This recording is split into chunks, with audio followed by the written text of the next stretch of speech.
I'm Cornell Clayton. I'm the director of the Foley Institute here at WSU. On behalf of the Institute, I want to welcome you out to our event today. Before I start, I also want to thank our partners in this, Tim Politz and the WSU Common Ministry.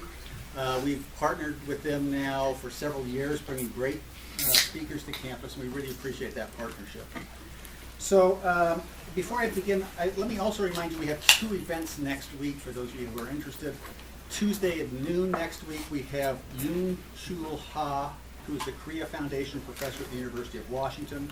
He's an emeritus professor at Seoul National University. He'll be talking about denuclearization of Korea and the possibilities there. And then on Thursday at 4:30 in Gertzen 21, we have our annual Media and Politics Symposium. And this year, our symposium is on micro-targeting. And we have two political scientists who work on media and politics and micro-targeting, and then we have a reporter from Vox who's written extensively about the Cambridge Analytica controversy in this last election. So I encourage you to come to those. Now, we're fortunate to have with us today Miguel De La Torre, who is the professor of social ethics and Latinx studies at the Iliff School of Theology in Denver, where his research focuses on how religion affects race, class, and gender oppression. Dr. De La Torre is the author of over 100 articles, and he has published 33 books, 5 of which have won National Book Awards. He has written numerous articles in popular media, produced films, and has served on the boards of several civic organizations. Last year, Dr. De La Torre finished a Fulbright, a year as a Fulbright scholar. He has taught in Indonesia, in Mexico, in South Africa, and in Germany. Join me now in welcoming Dr. De La Torre.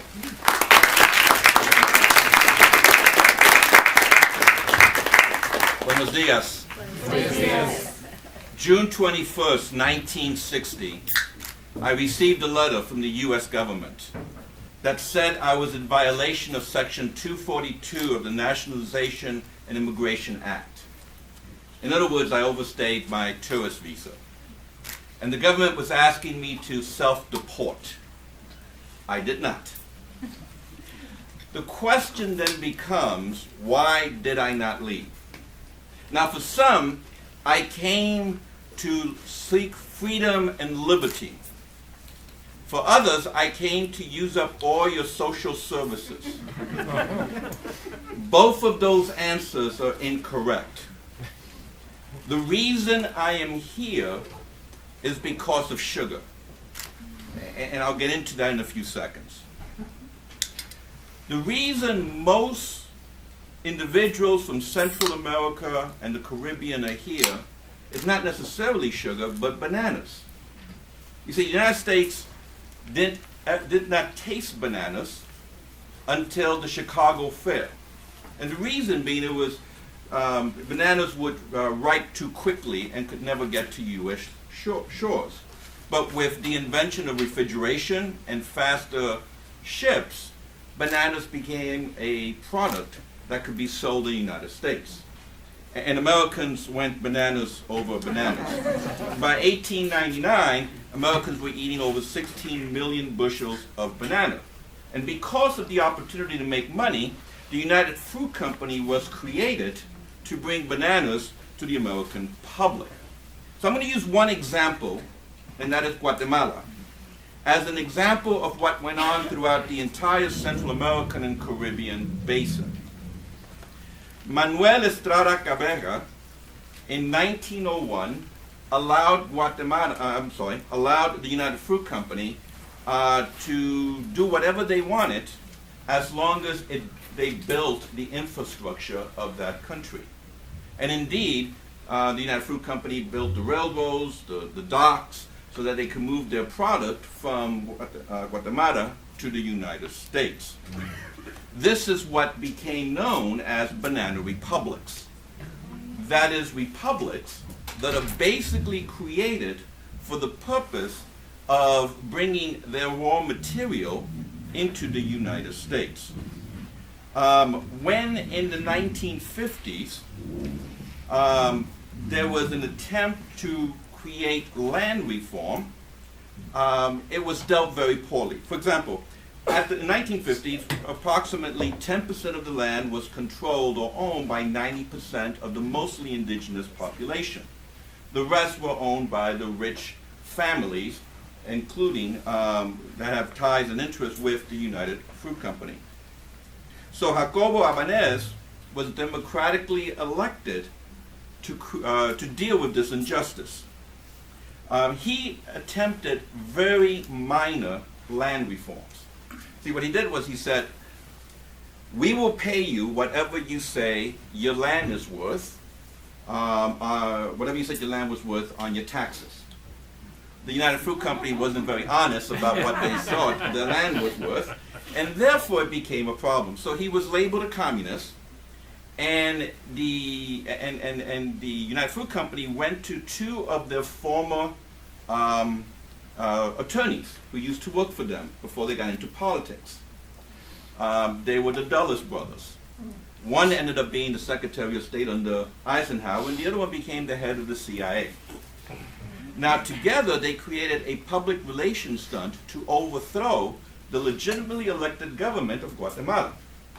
What they basically did is that they invented a resistance army to the Marxist takeover of this country, which, again, I repeat, he was democratically elected. They succeed in overthrowing the Guatemalan government. And what ends up happening is 30 years of civil war where over 300,000 people die or disappear. Now, what's going on in Guatemala, you could go ahead and multiply through all the other Caribbean countries and all the Central American countries. So I want to go back to my own country as to why I am here. I said it was sugar. Okay. In the late 1800s, we were fighting our third war for independence against Spain. After years of bloody conflict, we were on the verge of winning. Spain had its own internal problems. They could no longer keep up sending military to Cuba. For all practical purposes, the war was close to an end. The United States decided at that point to come and help us, even though we never asked for help, and we were very clear we did not want this help. And they came to help us after they could not negotiate buying Cuba from Spain in the midst of our war of independence. So what happens is, some ship blows up in the Havana harbor called the Maine. We know now that it was an internal explosion. Probably the boiler exploded, which was very common in that time. But that was the excuse needed to enter the conflict. Not that we've ever needed an excuse to enter conflicts in the past. So we enter the conflict, the United States entered the conflicts, and within a couple of weeks, the war ends. Now here's the important thing. When the war ends, you have what is called the ceremony of the flag. That is, the flag of the colonizer comes down, and the flag of the new republic goes up. Now on this day in Santiago de Cuba, which is the port city where all the Spanish ships were getting ready to leave and go back to Spain, the U.S. government forbade any Cuban who fought for independence to enter the city that day. So what happens is the Spanish flag goes down, and the Stars and Stripes goes up. Okay. When that occurs, Cuba's war for independence is no longer known as the War for Independence, but as the Spanish-American War, in where we don't even appear in the title, because it's a war between two empires for us.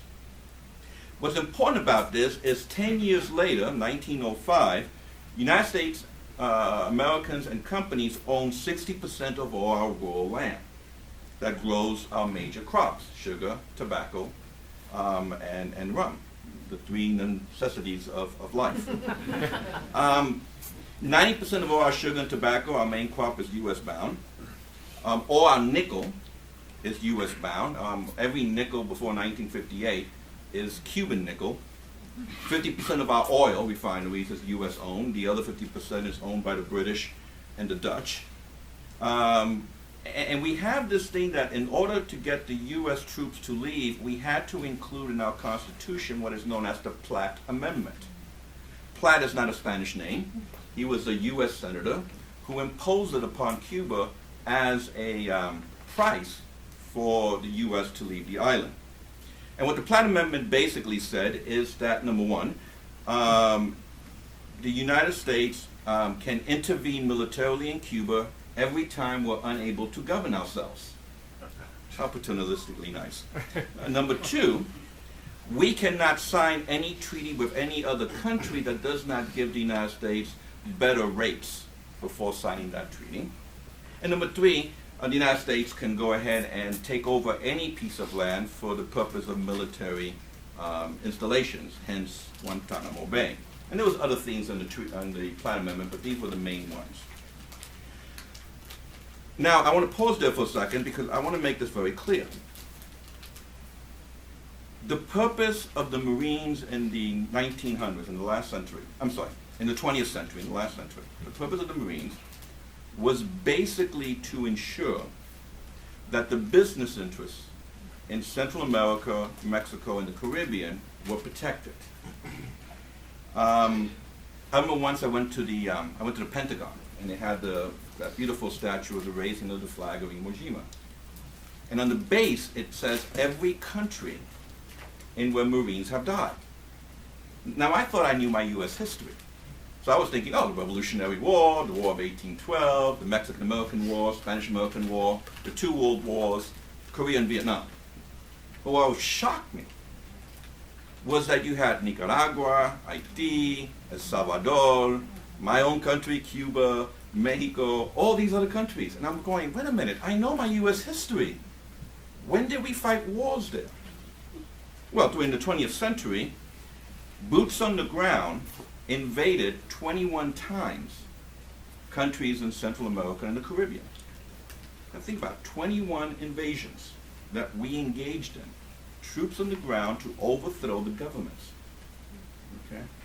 That doesn't include the 26 covert CIA operations that also had what we now call regime change. So when the Bush doctrine of regime change, we were just saying it's the old doctrine of banana republics just on going global now rather than staying local.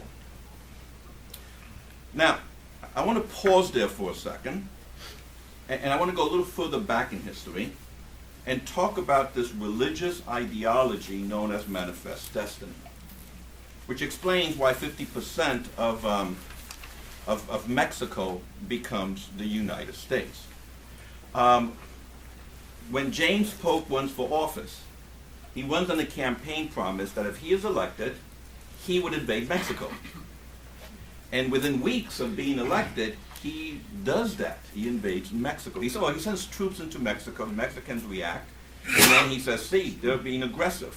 We need a declaration of war. Okay.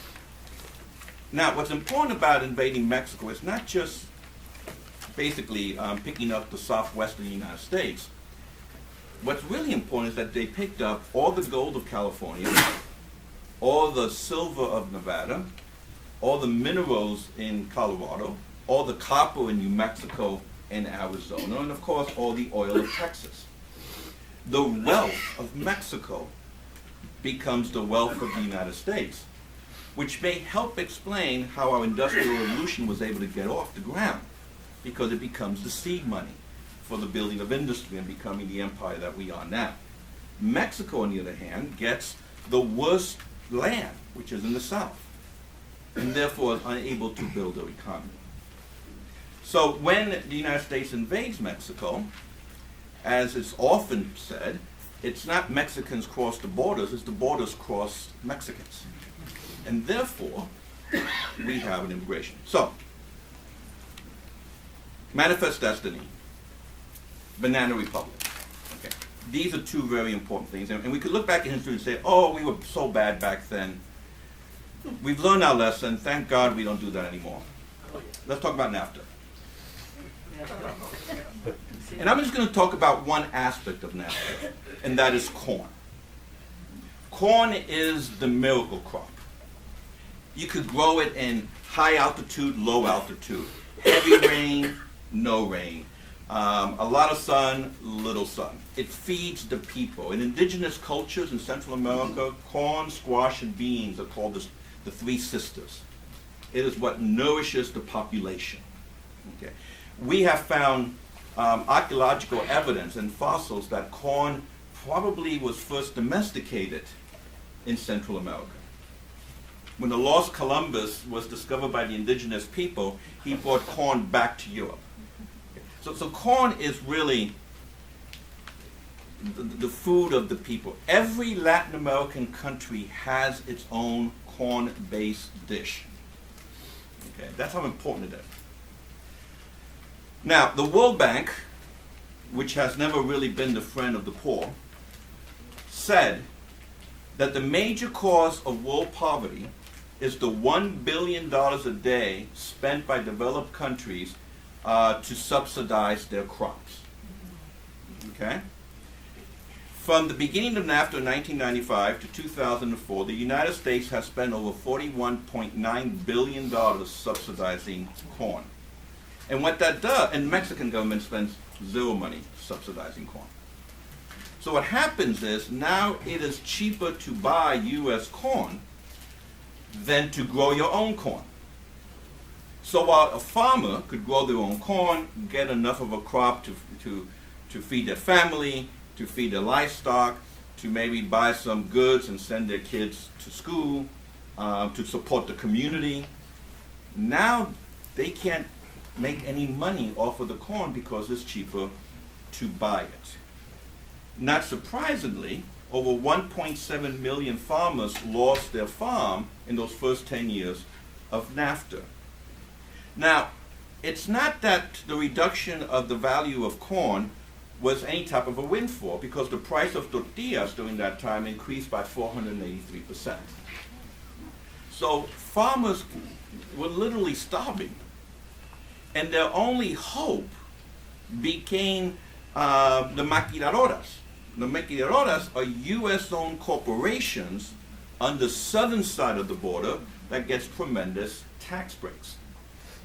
So while before, like Maytag, for example, would have to pay people a factory wage that could make that helped create a U.S. middle class, now you could hire a Mexican to do it for $5. Which is not enough for them to survive on. Now, Maytag refrigerators and dishwashers did not go down in price. So that difference in savings helps explain how CEO salaries have radically gone from about 42% over the average worker in the 1970s to now over 300%. So you have this economic structure that is using the labor but not wanting the bodies that are attached to that labor. So labor crosses the border, people attached to that labor cannot cross the border. Now, if only we knew this would happen, maybe we would not have signed NAFTA. We knew. A year before NAFTA is ratified, the Government Accounting Office does a study. And the Government Accounting Office studies every major proposal that Congress is considering to find out what the cost analysis are of this proposal. And what they said in the study is that if NAFTA is ratified, we would have an explosion in immigration. Okay? Our response to that, literally a few months after NAFTA is ratified, is the implementation of Operation Gatekeeper. Operation Gatekeeper was a way of making the crossing the border so difficult, so deadly, that it would deter others from crossing the border. And hence we called it a deterrence policy.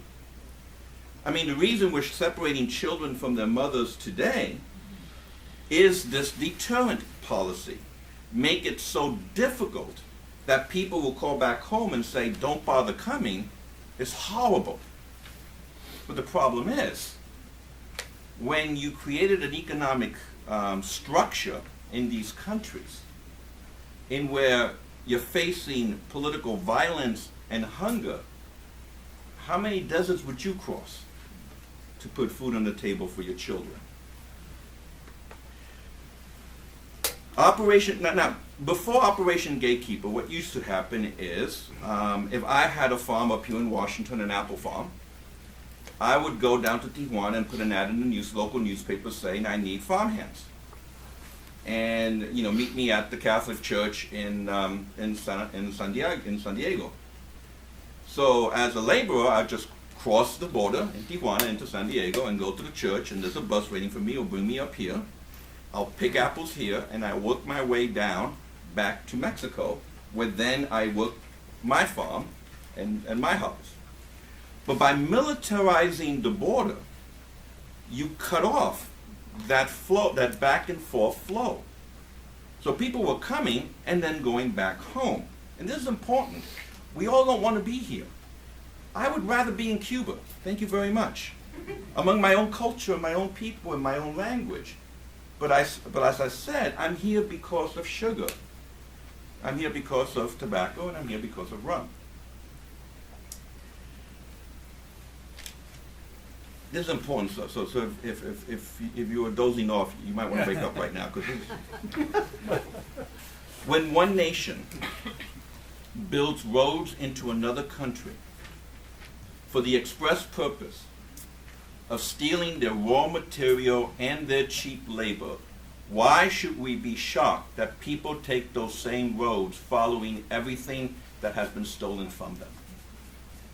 The reason that I am here is not to use up your social services or because I'm looking for freedom. I am literally following everything that has been stolen from me. Now, if this is true, then we have to ask this question. How we approach the immigration crisis that we are facing right now. And it is a crisis. Every 4 days, 5 brown bodies perish on our borders. You guys think, every 4 days, 5 brown bodies perish. This is the greatest human rights violation occurring in this country at this time. It is a silent genocide that we are refusing to talk about. Okay. We have approached this crisis by saying things like, we need to either be good Christians or good humanists, but we need to provide the virtue of hospitality. We should welcome in the stranger. Okay? But here's the problem with that. The idea of hospitality assumes that you own the house. And out of the goodness of your Christian heart, you're going to let me stay in one of the rooms in your house as long as I behave and don't put my feet on the furniture and act civilized. But what I'm arguing is, it is our raw material and our cheap labor that built this house.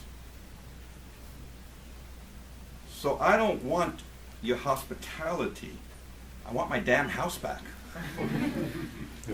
I want to have a conversation about restitution. What do we owe the nations along the Caribbean basin for all that we have stolen from them over the last century so that we can build our house? I'm going to stop there. And I open it up to questions or any comments.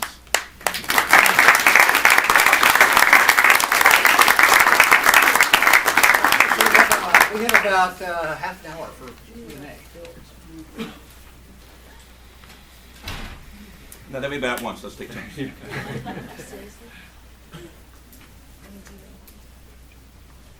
Yes, sir. A couple things. I wouldn't mind you factoring in Texas slavery, but much more generally than that. I'd love the analysis. Would like to hear your sense of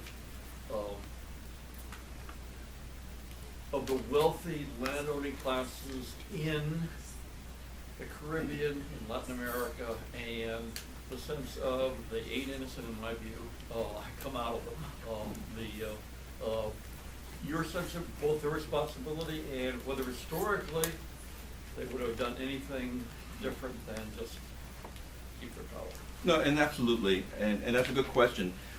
I focus on the U.S. because we are in the U.S., but if we want to do a broader analysis, when we was negotiating NAFTA, one of the negotiators on the Mexican side owned the largest poultry farm. And therefore, the elimination of tariffs on corn increased that person's wealth tremendously, even though it destroyed corn farmers. So one of the things that we consistently do is that when we're working with trade deals with other countries, it really is not working with the people. It's working with the landowners, with the aristocrats in those countries that have more in common with the aristocrats in this country than with the people. And also Mexico, just to use Mexico as an example, at the time, wanted to move from an agriculturally based economy to a manufacturing based economy. So they wanted to get the people off the farms as well. So there's plenty of blame to go around. But I want to focus on the U.S. complicity with the destruction of the culture and the people of these countries. Because we can do something about it here, we can't really do something about their own form of government. Although, after invading or covert operations over 50 times in the last century, it seems like we think we could. And there was another hand in the back here, yes? Yeah, I was just wondering, on a practical level, what does this restitution look like? How does it work? Yeah. It's a nice idea, right? I'm curious how it would. I have absolutely no idea. Uh, But let me begin, but Bishop 221 said, if you steal my pen and you apologize, but don't give me back my pen, what good does it do me? You still have my pen. So whatever this restitution looks like, it needs to begin with understanding that they are not, coming with problems to sell drugs and rape and bring crime with them, even though some may be good people. that there is really, we're the ones who are the rapists and with the problems and the murderers. So it's important to begin to understand our complicity with that history. So what do we do is what I'm hearing you ask. So what do we do with this? At the very least, even though I don't have the answers, and I'm very clear, this is a situation that began in the 1830s with us invading another country, and these are the consequences of centuries of abuse. And to think that we're all going to get woke and fix the problem tomorrow is highly problematic and naive. But in the meantime, at the very least, let's be humane. Let's not separate children from their mothers. Or worse, when we deport them, we deport the parents, the mother in Tijuana, and we deport the father in Nogales, and then we deport the children in El Paso, so that they, at different dates, different times, so they don't even contact each other. That's just cruelty for the sake of cruelty. That is this deterrent policy that we have. At the very least, when we incarcerate individuals, let's not give them crackers after walking through a desert to eat and refuse water. So when we're asking what should we do, I don't know, or at the very least also, we deport young girls and young women at 3 o'clock in the morning to dangerous border towns where the social services are closed. So when I'm hearing what should we do, right now I'll just be happy if we actually are humane in how we are treating the undocumented, which we're not even close to doing. So if we could get that right, then we could probably have some other conversations about policies and other things that we can be doing. Yes, sir. Two quick ones, maybe quick ones. How would the world be different if NAFTA hadn't been signed? And secondly, what is your reaction to the position that the evangelical right in the United States takes on this issue, given that they purport to be Christians?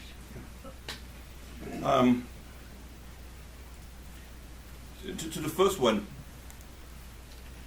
my concern with trade agreements, or trade agreements, and I might be very generalizing right now, and I'm not an economist, but the people themselves, the factory workers, the farmers, the ones whose livelihood depends on their labor, usually suffer tremendously. It seems to me that the beneficiaries are usually those who are in that top tier of income. So I'm very skeptical and very suspicious of trade agreements. Just, especially these free trade agreements. Because free trade, and this is important, when President W. Bush talked about we're bringing freedom to Iraq, okay, he wasn't talking about political freedom.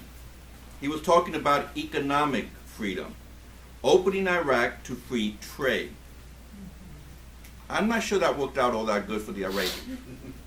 So I'm very cautious. So what would it have been like if we did not have a free trade?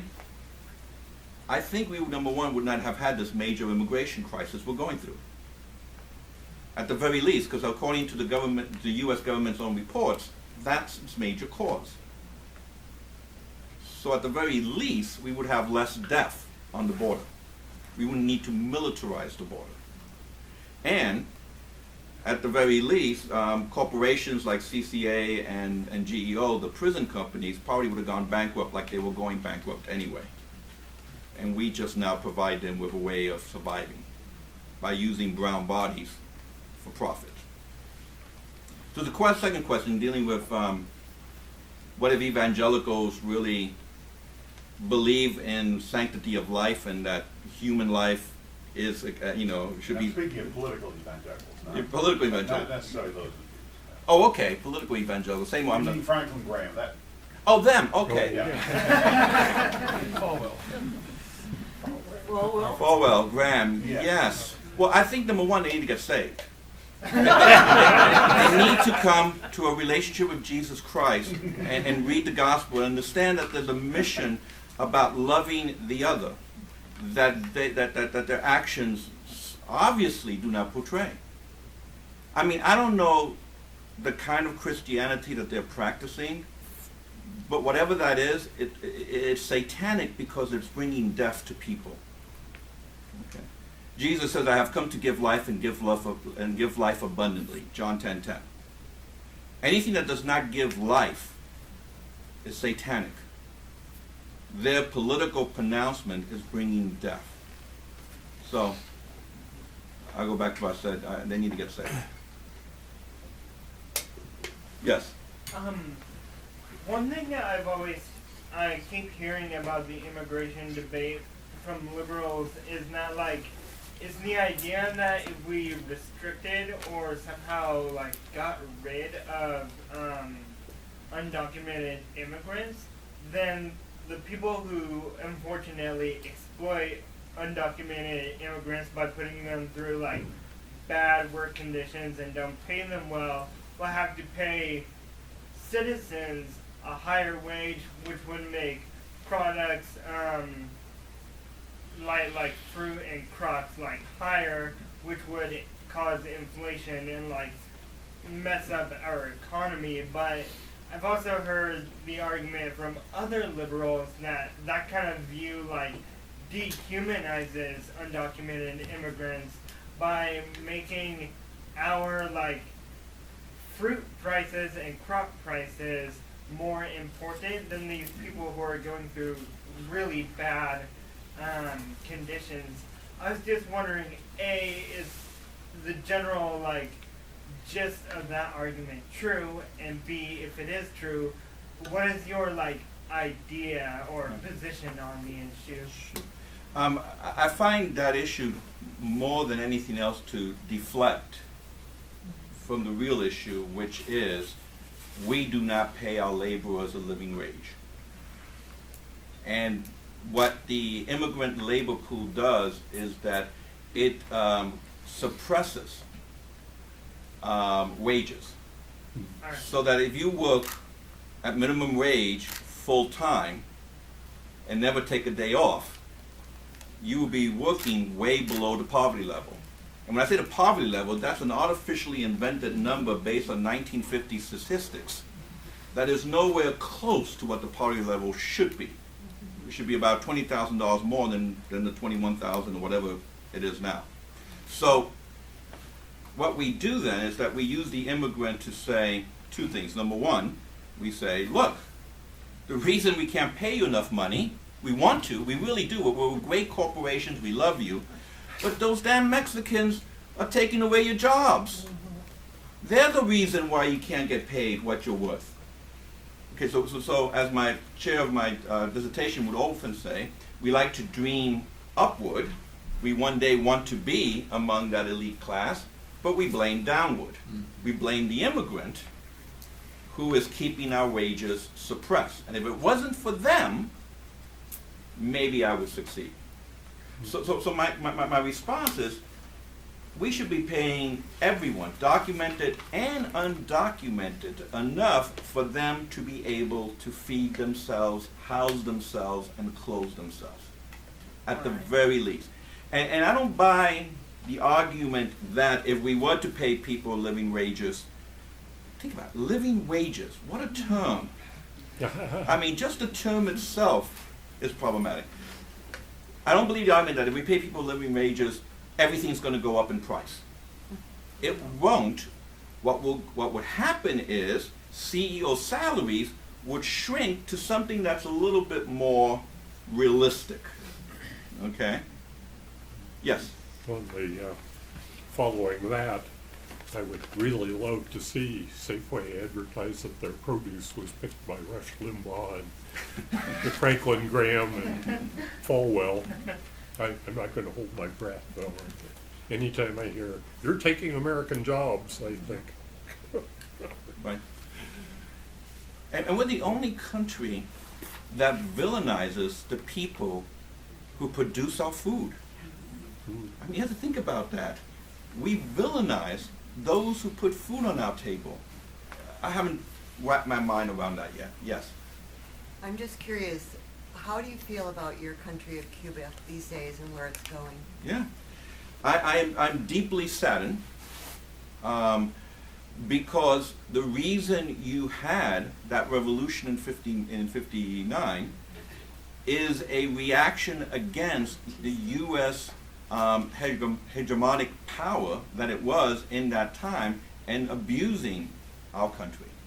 So, I mean, these are the consequences of our foreign policy. They just, these events just don't come out of thin air. These are the consequences. While I rejoice in some of the things that the country was able to do, in expanded medical care, education, reduced the illiteracy rate, I am deeply troubled, obviously, with the repression of thought and those aspects of it. So it's heartbreaking. It simply is heartbreaking. I've been in the country, benefiting from the country that is responsible for me not being in my own country. And those are emotions that are hard to unpack. Other comments or questions? Yes. What do you think of the role or understanding, the general population understanding of history, of our history has in this? And if we had a different understanding, would it change our policies? So I would say our country, along with most European countries and countries that have studied European philosophy and thinking, have this idea of history as being a progressive upward projection. Okay, going back to Hegel's idea of the progression of history, we call it salvation history. So in religion, we're going to live and die, and we're going to go to heaven. It's going to get great. in economics, Marxism is a salvation history. You know, we're going to get to that point where the state will melt away, will melt away and the proletariat rule. And capitalism is a salvation history. You know, the rising tide will raise all boats. So salvation history is rooted in our very thinking. And I think what that does is that it gives us this false expectation, this false hope that things are going to work out in the future, that things are going to get better, that we're going to progress. Unfortunately, I drank the Foucault Kool-Aid, and I don't believe history to be linear, and I don't believe history to have any upward projection. I think history is very disjointed. It's not connected. So when Martin Luther King says the arc of the moral universe is long, but it bends towards justice, my response is the arc of the moral universe could care less which way it bends. And if it's going to bend, we're the ones that have to bend it.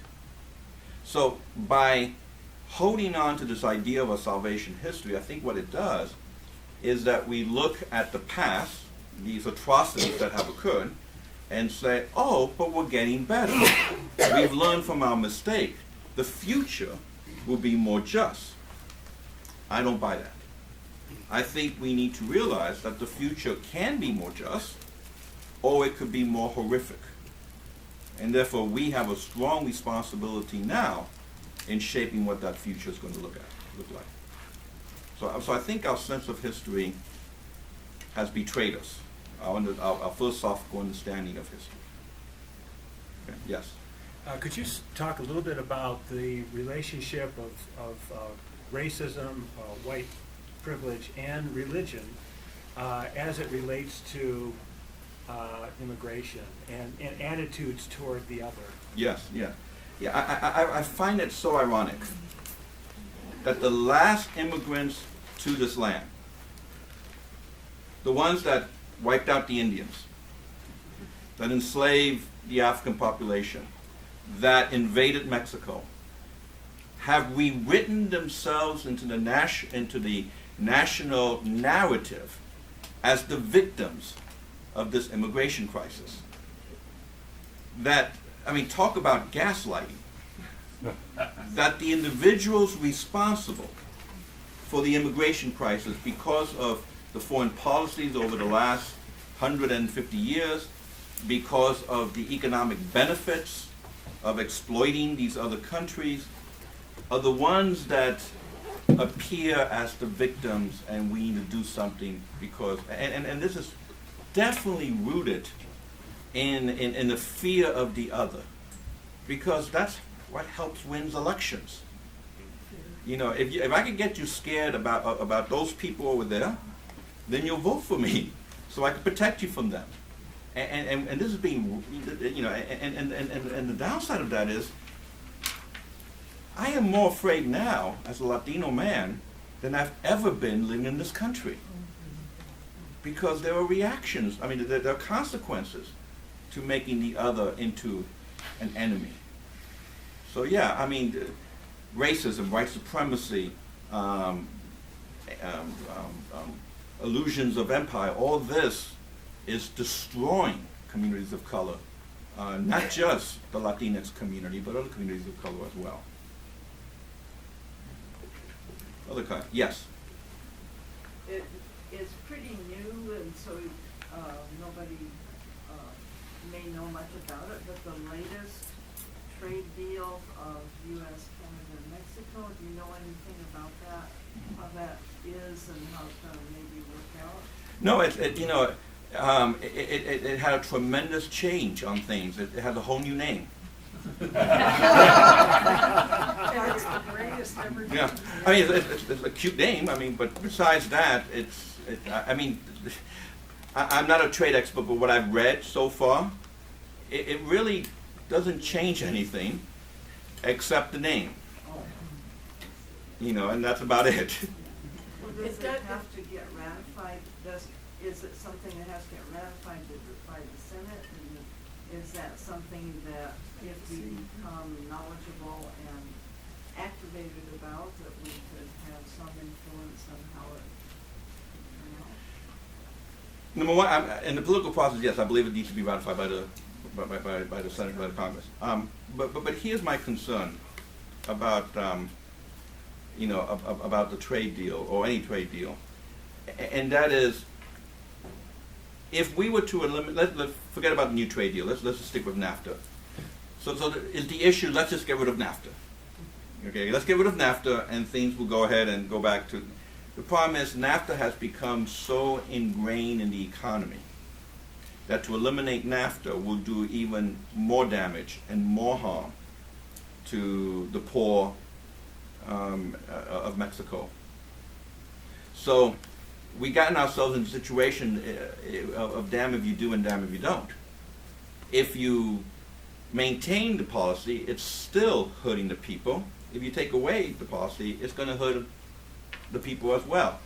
And this is why I'm saying that when we look at these immigration crises, it is a very complex issue that really doesn't have simple answers or solutions. You know, I like to say, when we spent 150 years creating this mess, how do you begin to undo that mess? It may take another 150 years before we have any type of just immigration policy. And again, how do you even deal with taking someone else's land? How can that ever be fixed unless you give back the land? Yes, and then we'll go here. Could you briefly talk about yourself as an immigrant, and you talk about being here in 1960.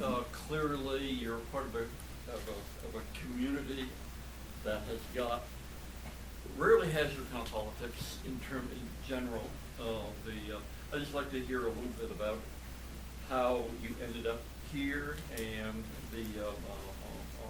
and your sense of evolution of your politics. Yeah. Okay. So, like not most, but like some immigrants, I attempted to assimilate to the dominant culture. Okay. I allowed my mind to be colonized so that I could see myself through the eyes of the dominant culture. Now, I have light skin pigmentation, and as a Latino man, that's very helpful because I do not face as much of the hatred towards Latinos because, until I open my mouth, I could probably pass. Okay, but once I open my mouth, you hear the accent. So, why should I hold on to my culture when I could make money and live comfortably, pretending to be white? Okay, so my evolution began by this strong sense of assimilating. So much so that I began the West State Young Republican Party, and I ran for office as a right-wing Republican in Florida. So that's how much I tried to assimilate.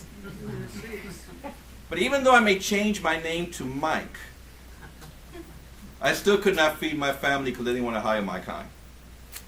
Okay, and many forms of microaggressions and real right-out aggressions began the process of decolonizing my mind. But I want to be clear, I haven't gotten there yet. I've written 35 books. All of them except for one are in English. That's how colonized my mind is. And the one that's in Spanish, that's also a colonial language. So how do I begin to undo the way I see myself? Okay, and that's been now, undoing the first 20 years of my life has been the next 40 years of trying to undo that damage and seeing myself through my own eyes, which is a horrible journey for any human being to have to go through. Yes. Well, thanks very much for your talk. I've got a question about the Maquiladoras, actually, you referred to earlier on. And, we all know that runaway factories search the world for cheap places Right. to set them up, looking for cheaper labour and so on. And there's issues within those sort of Maquiladoras around security for women. There's often women working them. Right. And there's huge problems about they don't do the clean-up afterwards and so on. But other people have argued that one of the great benefits of that kind of globalization, especially when you're looking at a kind of deeply patriarchal, conservative society like Mexico in many ways, that it really liberates women in many ways, provides independence and and enables a sort of change to that sort of structure in society.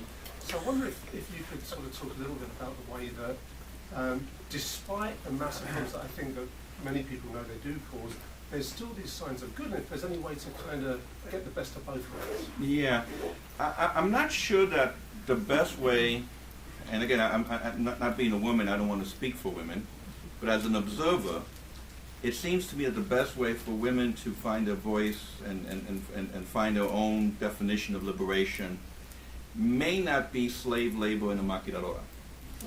There might be other ways of doing this. And I would rather go look at those possibilities than saying, oh, you can now work, aren't you liberated? Because the damage that it's doing to these very women who face tremendous violence at the maquiladoras and on their ways to maquiladoras outweighs the so-called benefits that we think they may get by working there. If we truly are interested in the liberation of women, then they should get paid what factory workers are making globally. And that would tremendously help in the liberation process. You know, not just for them, but for their families and for the poor of the world. But yeah, I'm a little hesitant to put any benefits of the maquiladora on people who are obviously suffering tremendously under that economic structure. Other comments or questions? Time for one more, probably. One more. Last but not least. What do you think is going to change with the new president of Mexico? The Mexican politics is not my area of expertise, so I'm a little hesitant to try to predict what's going to happen there because I really don't know the situation. But talking to some of my friends in Mexico, they don't really see that much of a difference, maybe a little bit to the better. And let me be very clear. And I'll look at the United States just as an example, because I'm a little bit more fluent with what's going on in the United States politics. I mean, we look at Trump and we say, I don't want to assume, I say, this is problematic, it's bad for Latinos and Latinas, this is horrible. But I have to be honest and look at Obama and say, he's really the one that created the beginning of the separations of children from their mothers. You know, not, I mean, like Obama, but he was just as deadly to my people. Now, out of the two, I would prefer Obama, don't get me wrong, you know. But it's not a choice of who's going to be better and who's going to be worse. It really is a choice of who's going to be worse and who's going to be even worse. And sometimes those are the choices I think that the marginalized of the world are forced to deal with. Now, again, I don't know about the Mexican situation, but I would suspect that there's something similar going on there. And I think, and I say this because at the end of the day, I wrote an article a while back that said, what does Obama, Hillary Clinton, and McCain have in common? And the answer I said was, all three are ontologically white males. And what I meant by that is that all three will defend the empire, even at the expense of people from their own race or gender. Because the importance of maintaining the empire is much more crucial than their own communities. But the reason I asked that is because he said he was going to renationalize the petroleum industry, so the profits would remain within Mexico, and he was also going to re-implement the tortilla and bean subsidy for the impoverished. And that might change. I mean, I think that might be a grassroots. It may. Lifting up, I hope. It may be great. I wish him all the best. I'm not all that hopeful. I'm well aware of how corruption works, not just in Mexico, but in the United States. So time will tell. And I hope it's a move towards the better. Don't get me wrong. I'm not that pessimistic.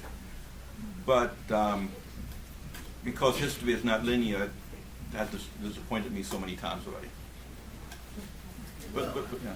And on that On note, that on pessimistic that note. happy, joyful note, thank Let me you. thank all of you for coming out and joining out.